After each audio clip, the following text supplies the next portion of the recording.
Welcome সবাইকে একটা নতুন ভ্লগে। তো আজকের ভ্লগটা অনেক স্পেশাল, তার কারণ হচ্ছে আজকে আমি একটা বাইক কিনতে যাব। ছোটবেলা থেকে আমার একটা ড্রিম ছিল যে আমি নিজের টাকা একটা বাইক কিনবো, এন্ড ফাইনালি আজকে সেটা কমপ্লিট হবে। তো কোন বাইক কিনবো সেটা আমার আগে থেকে চুজ করা আছে। এখন আমরা শোরুমে যাব, শোরুমে যাওয়ার পর ওখান থেকে বাইক নিয়ে আমরা চলে আসবো। সো চলো এখন আমরা সোজা শোরুমে চলে যাই। ফাইনালি আমরা চলে আসছি হিরো শোরুমে, এন্ড এখানে শুরুতেই দেখতে পারতেছি আমাদের এক্সট্রিমের একটা ব্যানার লাগানো আছে। বাইকটা আসলে দেখতে অনেক সুন্দর আছে। এখানে হলুদ কালার আছে একটা, দেন এখানে blue colour, then red colour, but আমাদের পছন্দ হইতেছে ব্ল্যাক। আমরা নিলে ব্ল্যাক কালারের বাইকই নিব। এন্ড এখানে দেখি আরো অনেক বাইক আছে, দেখতে পারতেছো। আর এই এতগুলা বাইকের ভেতরে আমার পছন্দ হইতেছে তোমার আমাদের যে ব্ল্যাক কালার এক্সট্রিম আছে এইটা, ঠিক আছে, এটাই নিব আমরা। So, এখন টাকা পয়সা দিতে হবে আর কিছু কাগজপত্র কাজ আছে যেগুলো এখান থেকে আমরা কইরা নিব। দেন ওরা আমাদের গাড়ি রেডি করে দিচ্ছে। এন্ড ফাইনালি দেখতে পারতেছো এটা হচ্ছে আমাদের নতুন বাইক। ওয়েলকাম ব্যাক সবাইকে। তো আমি রেকর্ড করতেছি পরের দিন। এটা আমাদের বাইকের চাবি আর এটা হচ্ছে আমাদের বাইক।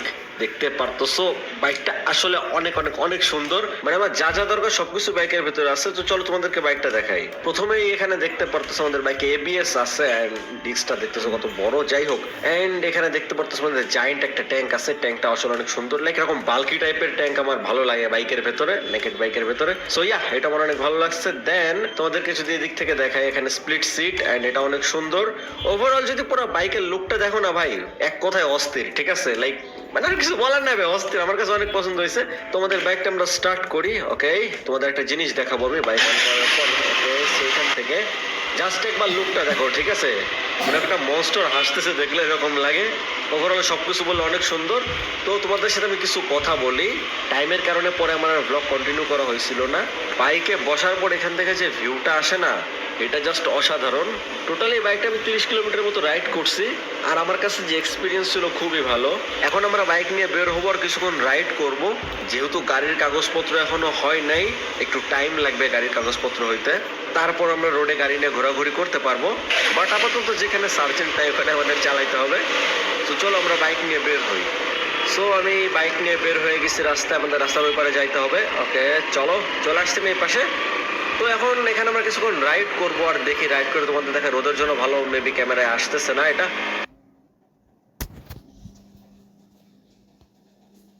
তারপর আমরা ঘুরে যাবো, এখান থেকে অন্যদিকে যাবো, এন্ড ওইখানে যে দেখবো আমরা কেমন কি। তো যা বলতেছিলাম, এখন আমি একটা জিনিস ট্রাই করতে চাই যে আমরা যদি বাইক সেকেন্ড গিয়ারে রাখি এন্ড স্পিড আমরা এটাতে কত পাবো। আইনো বেশি জোরে নতুন বাইক চালানো উচিত না, বাট প্রবলেম নাই, 50 নিচে থাকলে হইতেছে। সো আশা করি দেখি 50 আশেপাশে নিচে থাকবে। আমরা এক্সপেক্ট করতেছি 40 হবে।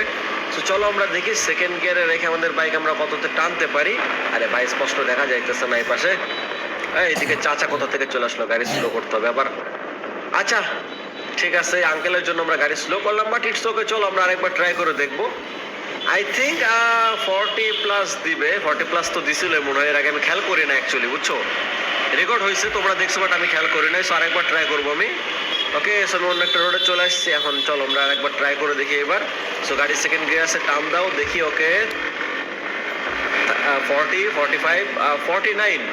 ওকে, সো সেকেন্ড গিয়ারে আমরা 49 পর্যন্ত স্পিড নিতে পারবো। ভালোই ভাই। আমি যদিও বা বাইকের স্পিড টেস্ট এখানে করতেছি না, অন্য ভিডিওতে আমরা স্পিড টেস্ট করবো বাইকের ফাঁকা রাস্তায়, এখানে অত কিছু না। অন্যদিন অন্য ভিডিওতে এগুলো সব হবে। চলো আমি বাসার দিকে চলে যাই। এটা হচ্ছে মেন হাইওয়ে, এই রোড দিয়ে যশোর থেকে ঢাকায় যাইতে হয়। আর এই রোডে সার্জেন্ট আছে কিনা জানি না।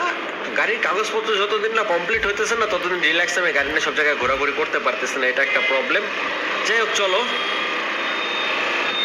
সো ফাইনালি আমি চলে আসছি। এখন আমাদের বাইক এখানে আছে দেখতে পারতেছো, বাইক গ্যারেজে পার্ক করতে হবে। তো চলো বাইক নিয়ে আমি গ্যারেজে চলে যাই এখন সুন্দর মতো। এখান থেকে প্রথম দিকে আমার বাইক তুলতে প্রবলেম হতো, বাট এখন ইজি হয়ে গেছে। 3-4 দিন পর এখন আমার অভ্যাস হয়ে গেছে ইজিলি। চলো সোজা বাইক নিয়ে চলে আসি। গ্যারেজটা একটু ইগনোর করো তোমরা, কারণ কনস্ট্রাকশনের কাজ চলতেছে, জন্য গ্যারেজের জিনিসপত্র এক্সট্রা সব রাইখা দিচ্ছে, এই জন্য অবস্থা গ্যারেজের। যাই হোক গাড়ি বন্ধ করো। সো আমাদের এখন ভ্লগ এই পর্যন্তই থাকুক। এখন আমি বাসায় যাবো, মানে উপরে যাবো। তুমি বাসায় চলে আসছে, আমাদের আজকের ভ্লগ এই পর্যন্তই থাকুক। এন্ড বাইক নিয়ে আরো ভ্লগ করবো, অনেক মজা হবে, আর ফিউচারে আরো অনেক ভ্লগ আসবে। সো দেখাবে পরবর্তী ভ্লগে। সবাই ভালো থাকো, বাই বাই।